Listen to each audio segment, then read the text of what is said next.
Hello, thank you for joining me today. Welcome to my channel. So I hope you are doing well.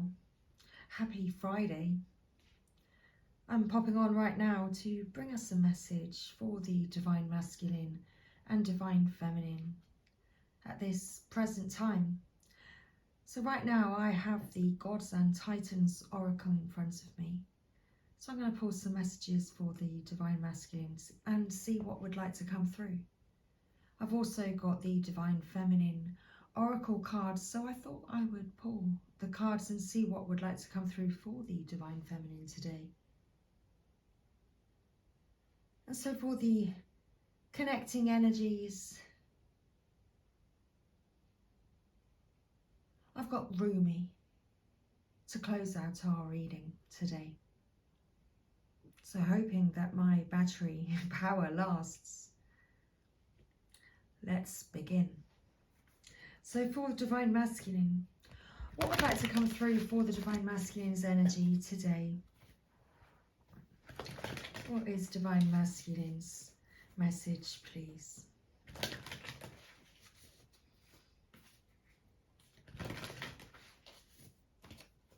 what is Divine Masculine's most significant energy today?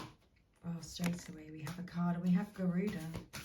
It's really interesting because I caught sight of Garuda as I was shuffling. But Garuda was well shuffled into the deck, and Garuda is what came out for Divine Masculine. So Garuda, we have travel. So this is movement and travel. Divine Masculine wants to move and travel. He wants to make progress and movement. Let's see what's at the bottom of the deck for Divine Masculine. Let's go this side. We have Dionysus. I hope I'm saying this correctly. Ecstasy.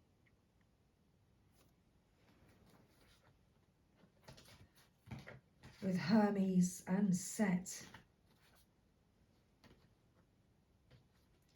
Communication.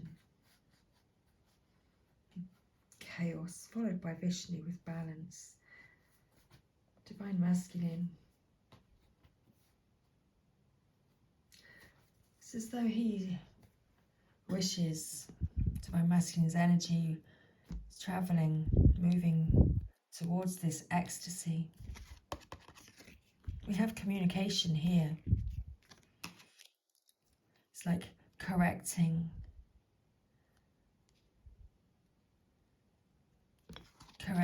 the chaos, bringing balance through communication, because his energy is Garuda, travel with ecstasy as the overall energy, the underlying energy. Either way. Okay, so Garuda for Divine Masculine. Travel opens your experience and expands the self. Whatever journey you wish to take, you are protected. From a great golden egg, bird-bodied god Garuda was born. The cosmic shock of the crack lit up the universe, and he was so powerful that all beings, including the other deities, shook in terror, reducing his size and energy to make himself more friendly to the gods. Garuda flew from heaven to earth, delivering nectar. One of the more ancient Hindu gods, Garuda is featured in the Vedas, the oldest texts in Hinduism, and later in the great Sanskrit Indian epic, the Mahabharata, which has been compared in importance to Shakespeare the Bible and Homer. He is much loved for his assistance to Vishnu in a number of his heroic avatars. Perhaps the most well-known story featuring Garuda is that of the kidnapping of his mother, Vinata, after she lost a bet to her sister, the serpent queen, Kadru. Garuda asked the serpents what it would take to free his mother. They answered with a hiss, the elixir of immortality, Imrita.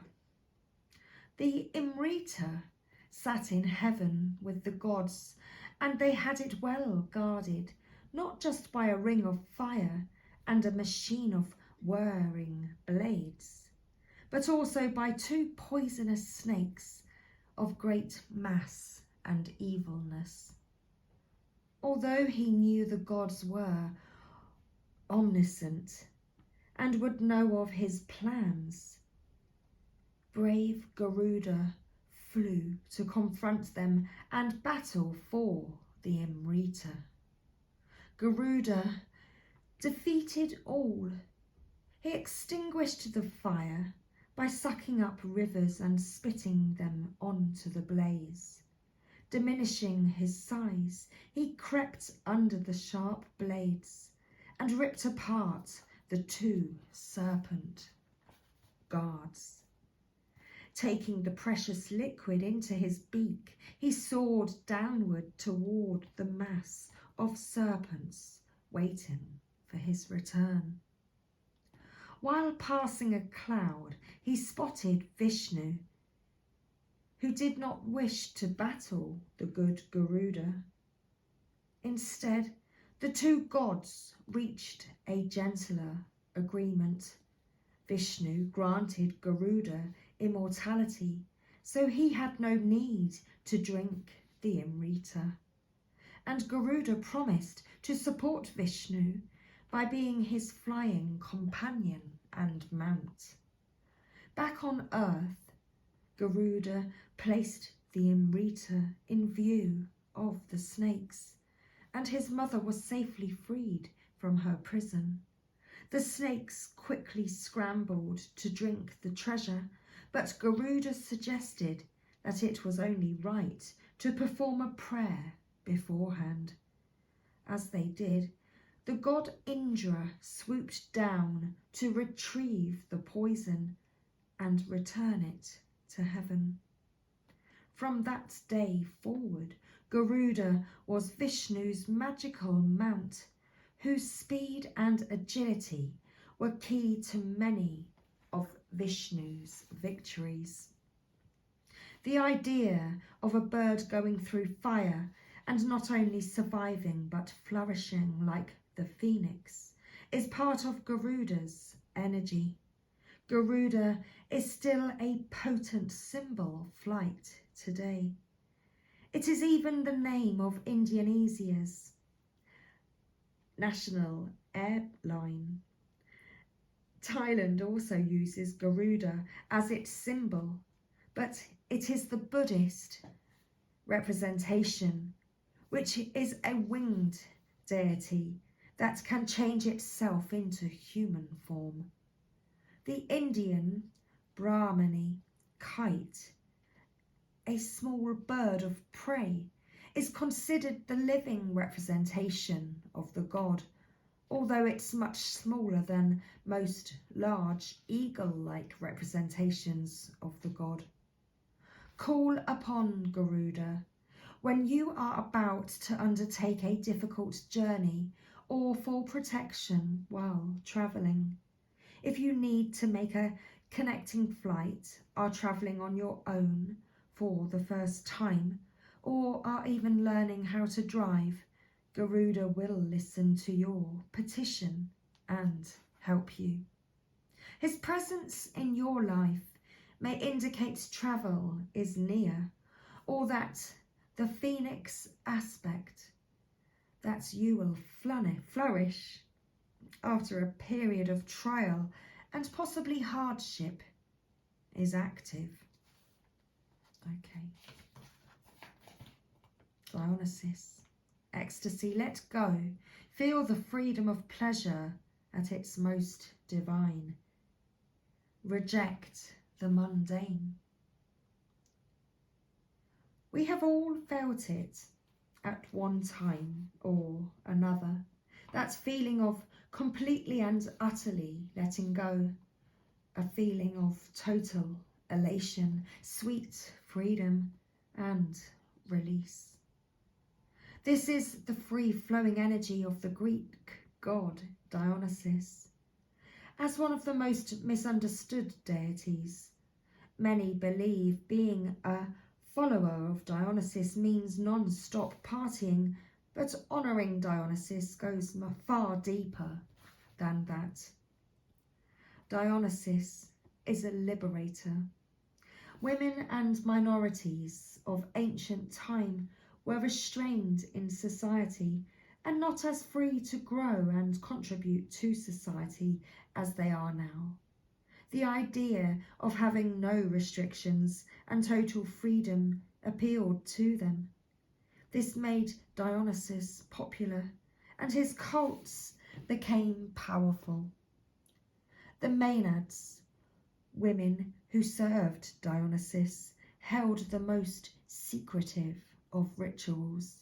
His Roman equivalent, Bacchus, Bacchus, you choose, was the inspiration of the famous, how do I say this? Bacchanalia Festival. There we go, who knows? Someone will.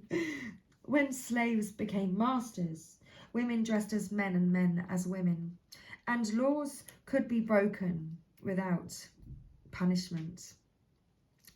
Okay, there's a song that continued to come through for about 3 days to me by Blur, and I shall probably try to remember to tag it or post it. I wasn't going to, but there was a while that was coming out last week, so it was girls and boys, so it was literally about it was about this energy. Actually, it was about like divine this energy, this divine masculine energy that I kept picking up on, was on holiday, and kind of, it was a bit like having a shag fest with it was almost like an orgy kind of energy, really, and just not even really bothering being around. It was almost like swingers, and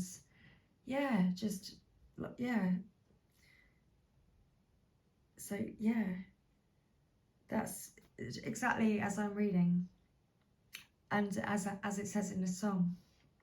Interesting. Okay. So this kind of spirited activity is cathartic in nature. Okay. It allows change in body, mind and spirit, birth, death and rebirth, which allows a fresh and revitalized start. Dionysus is also the god of the theatre, with a huge theatre named after him on the slopes of the Acropolis in Athens. It's really funny because I was driving back from somewhere yesterday, and I was stuck in a queue of traffic, and I just looked out the window, and right there on the sign was like the DM's name. It's like, oh, for God's goodness sake, just everywhere you go, you just always see your person. They're always there, aren't they? You can't kind of, the energy, it's just magnetic. The energy will always take you there. Interesting.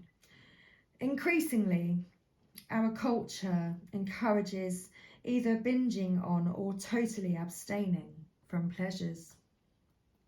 We are either all work or all play. Those of us who feel weighted down by responsibilities experience no play.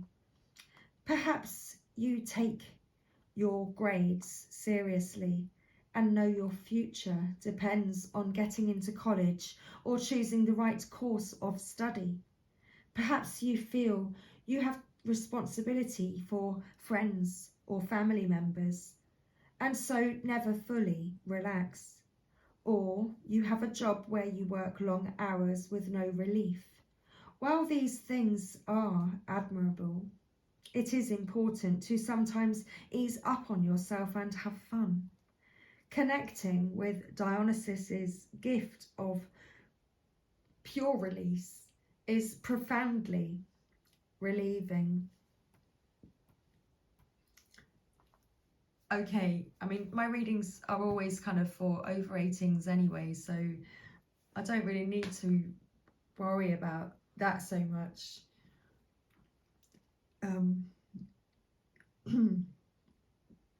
But so furthermore, with regards to that song that was coming through and me also receiving, it was almost like I was receiving this message before this message, and now it's actually kind of okay. It is for me to share. So with regards to Divine Masculine and how he's actually kind of, you know, feeling with regards to like Divine Feminine, is that like he's feeling like his life is really mundane right now, and he really wants to move towards you, and he may be kind of, you know, fantasizing about like kinky stuff with you, Divine Feminine. Okay, and perhaps, you know, yeah, you looking after him, seeing it a different way. I'm still trying to like not be so like rude, aren't I? It's like, well, I don't want to offend anybody's ears. Not that not that you should be offended, because you know, couples do stuff, you know. It's fun.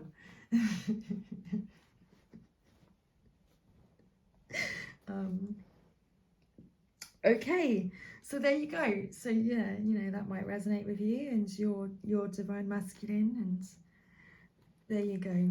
So where was I in the book? Oh, I completely lost my place, haven't I? Okay.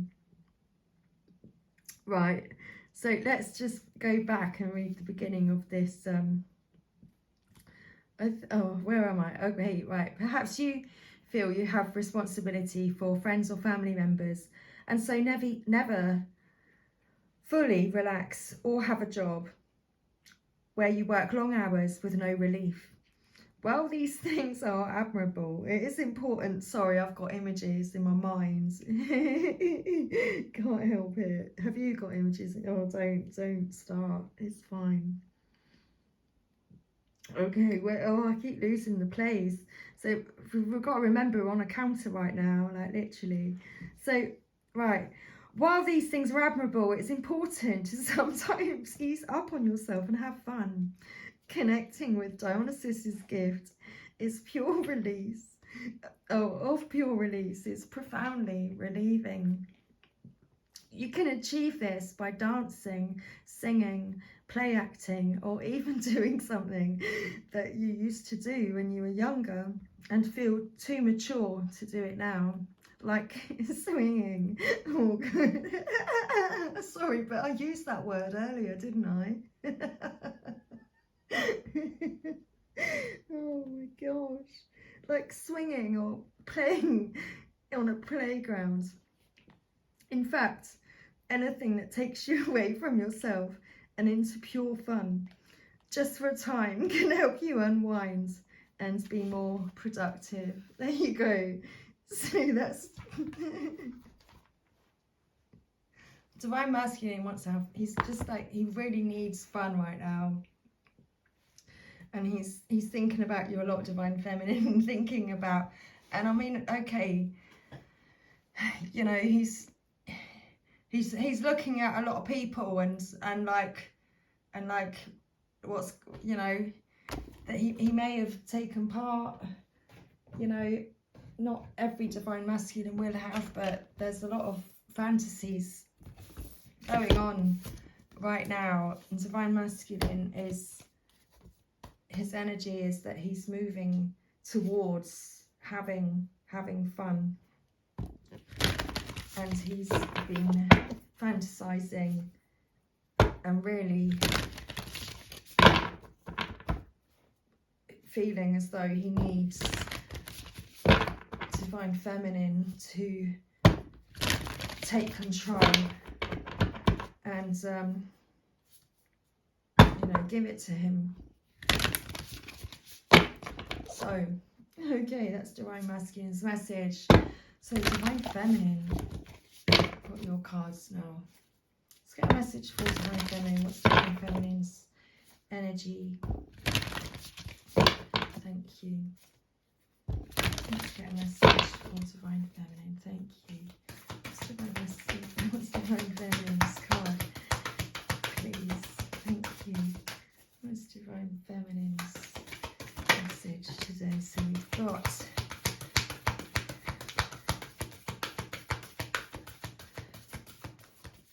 Vajrayogini. Vajrayogini.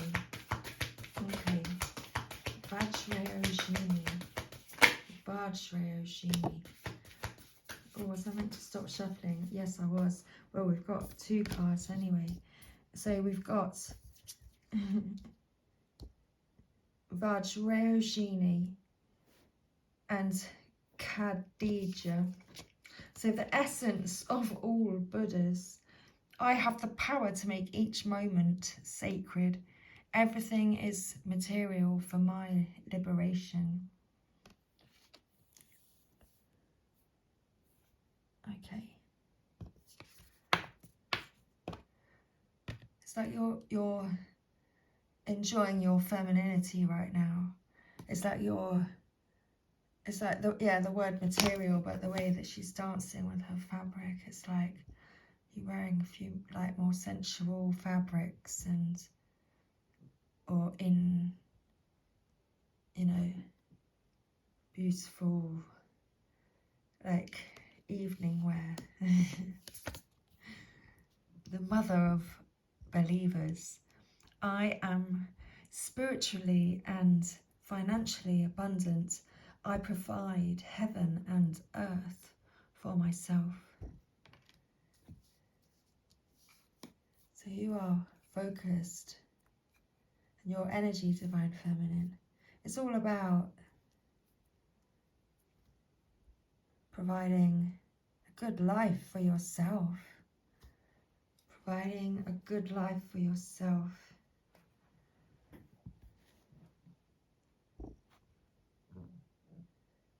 We've got Hestia, the goddess of sanctuary, at the bottom of the deck. No matter where I am home. The most sacred sanctuary is found within me. So divine feminine, you're very much taking care of yourself right now. Looking after yourself. Looking good. Feeling good. Looking after your home. You know, really working on your space. Okay, I don't know if I can zoom out anymore. Oh, I did. Ta-da! Marvellous. Okay, so divine feminines, got a long message. So Vajrayogini. Let's find our first card. Okay, they're not in alphabetical order. They are in like evolutionary order. Okay, hang on. I need a song. I need a song. I said that to my sister yesterday, and sorry, I was sharing something personal. Sorry, sister. It's funny, and all she could the only song that came to mind was that I've got a lovely bunch of coconuts. And it was completely random. Completely random. Just like this, I can't find the card. I am starting from the beginning, starting from the top. Now we're, thank you, in the middle, 117. 117, that's what page we are beginning with.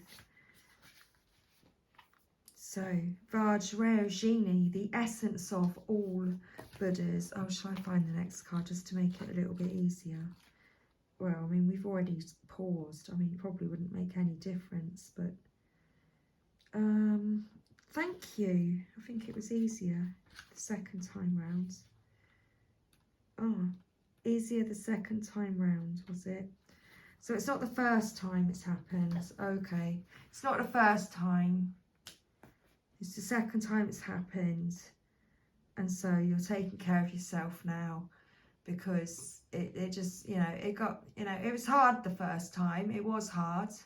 Yeah, but because you've learned lots of lessons. So, okay, so this divine masculine went off. There are a few others there, look, more than one feminine there. He's thinking about you. He's with a karmic, all right, and fantasizing about you, divine feminine. And so, yeah, it's like, it's not the first time it's happened. It's the second time it's happened, you know. And he makes himself known to you, and off he goes. Oh, and then there's someone else. And he makes himself known to you, and then off he goes. Oh, and then there's someone else. So it's like, it's not the first time, it's the second time. And, you know, it gets easier. Is that what that's all about? Okay. Wow, that took me away, didn't it? Okay. So, I felt as though I've read that in the book, but it really wasn't, was it? Okay. Here we go, let's begin. For Divine Feminine, the essence of all Buddhas. I have the power to make each moment sacred. Everything is material for my liberation. Vajrayogini is the power we all possess to transform, changes. It was what was coming through, wasn't it? Vajrayogini is the power we all possess to transform mundane experiences into higher spiritual paths. Vajrayogini is considered the supreme deity of the Tantric pantheon. She is both a Dakini, Tantric priestess, and a female Buddha. According to scholar Miranda Shaw, no other male Buddha, including her divine consort, approaches her metaphysical or practical import. She is the essence of all the Buddhas, and to meditate on her brings immediate blessings to the practitioner. Her red body, I mean, this is exactly what Divine Masculine is doing. He's meditating on you, Divine Feminine, and it's bringing him immediate blessings. You know, he's sitting in the chair, but he's fantasizing about you, and he's happy. He's not really bothered about the karmic down there on the floor. He's like well happy just by thinking about you. You know, she's just holding on. Look, she's just holding on to whatever. It's almost like holding on to whatever she can get or something. I don't know. What's that all about in the card? Okay, anyway. Right. She is the essence of all the Buddhas, and to meditate on her brings immediate blessings to the practitioner. Her red body symbolizes her inner fire, and the flames that surround her represent her exalted wisdom. Her third eye reflects her ability to see through the reality of all things in the past, present, and future. She carries the Dakini's curved knife, which cuts through all obstacles and illusions. And she holds a bowl of blood, which represents the bliss that awaits us when we release the ego's attachment to who we are. Vajrayogini is a central figure in Vajrayana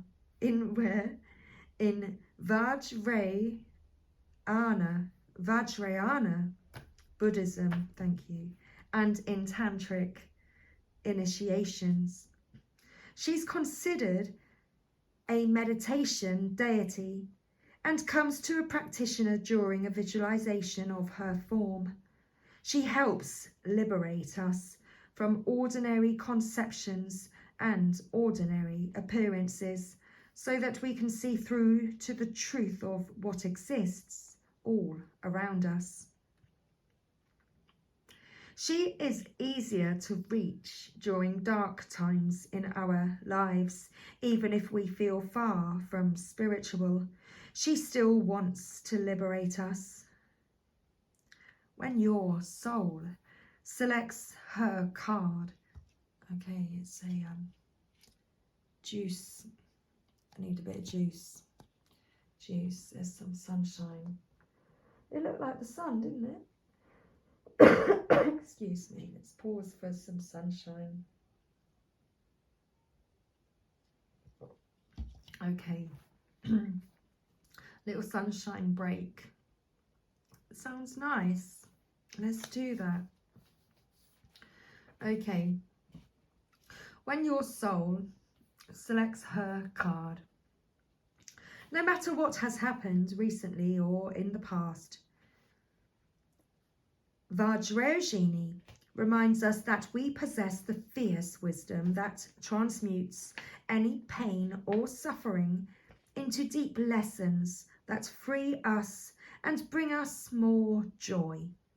She's the call to wake up if we've fallen into that old myth that something or someone outside of us is going to save us.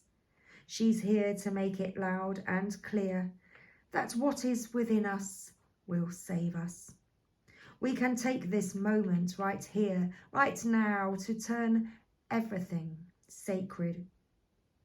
Her energy is sharp, intense, and uncompromising. She will not let you remain in an illusion or a disempowering story about who you really are. She wants you to sever all the ties to your ego's relationship to a person or to an event in your life and see it again with the third eye, with the wisdom that can perceive the deeper spiritual path beneath the human drama. This red female Buddha is the power we all have in every moment to take a seemingly everyday event or annoyance or unfortunate occurrence and use it for our own enlightenment. She reminds us that everything is rich material for us to use to elevate our reality as an embodied soul. And she is also Khadija, the mother of believers. I am spiritually and financially abundant. I provide heaven and earth for myself.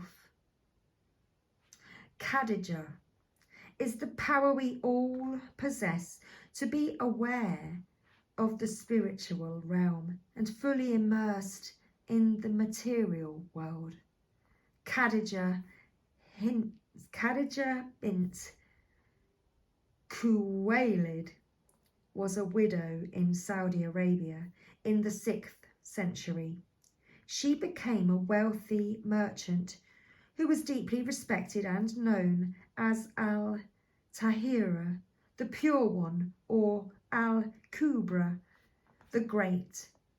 It is said that with her wealth she fed the poor, provided for her children from her first 2 marriages, and took care of her extended family. Khadija had a dream shortly after hiring a young merchant named Muhammad to work for her. In the dream, listen to this. In the dream, the sun descended into her courtyard. The sunshine fully illuminating her home. Her cousin told her that this meant that the prophet would soon grace her doorstep. She realized that her new employee, Muhammad, was the prophet, and so she asked him to marry her. They were married for 25 years. She is regarded as one of the most important female figures in Islam, followed by her daughter with the prophet Fatima. It is said that when Muhammad told Khadija about her first revelation from the angel Gabriel in the cave of Hira, she was the first person to convert to Islam. Muhammad remarried after Khadija's death, but was never closer to a subsequent wife than he had been to her. She was his constant confidant and partner. When your soul selects her card, there's an ancient narrative and a destructive misunderstanding that if we are going to be spiritual, then we have to renounce the material world. The body, however, is the soul's chance to be here. So a healthy relationship to the material world is crucial and integral to reaching our spiritual potential. Khadija represents the power and importance of knowing how we can provide for ourselves. This power gives us roots and confidence and allows us to create relationships from a place of interdependence rather than codependence. We can cultivate the capacity we have to create more and more freedom for ourselves. And we can make choices for our life based on truth, not just on survival. There's also a false idea about when true love will find us and how Khadija liberates us from fairy tales that we need to be saved or supported or provided for by our life partner. Khadija provided for the prophet, and her older age and significant status in the community made her more attractive, not less. She was a middle-aged businesswoman and single mum. She was ripe with resources and ripened with opportunities to love. Living into our true power and purpose does not make us less eligible. Khadija reminds us that there is no linear timetable that eliminates us from having the sun descend on our courtyard. She lets us remember that we are worthy of the abundance measured in gold and the abundance measured in the depth of our love. Hestia. Let's read Hestia.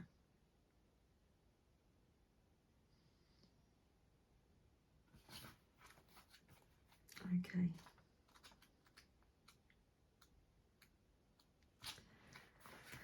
The goddess of sanctuary. No matter where I am home. The most sacred sanctuary is found within me. Hestia represents the warmth, protection, and sanctuary we feel when we know we are home. Hestia is an ancient Greek goddess of the hearth. Her name translates as fireplace or altar.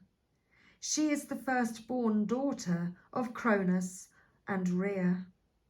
Her brother Zeus assigned Hestia the sacred position of tending to the Olympian hearth. She is known for her calm, abiding presence and her tremendous kindness. In ancient Greek culture, Hestia is the divine personification of the sacred fire that sits at the center of someone's home, as well as in the center of every town and village. She would receive the first and last sacrifices of each day. With the establishment of a new village, the flame from Hestia's public hearth in the mother city would be carried to the new home. Hestia is the fire that grounds us, the hearth we can gather around to stop our wandering. Hestia is an emblem of the warmth, safety, and nourishment of being in community. She represents that tangible and yet unseen connection between all our loved ones, and she's the calm, abiding presence that can only be found within. When your soul selects her card, okay, I've got a battery warning. First, when your soul selects her card, Hestia created the concept of sanctuary. It's considered a sacred obligation to shelter and protect those in need. She wants us to seek those situations that allows us to feel a sense of being home. And she wants us to create that form of sanctuary for someone else. Of all the wild and crazy adventurous Greek gods and goddesses, Hestia is the most drama-free. She's the one who can be counted on, the one who fosters community and provides the stability of warmth and food and shelter when all else is coming undone. She's your grandmother goddess. She's the energy that whispers for you to just get cozy.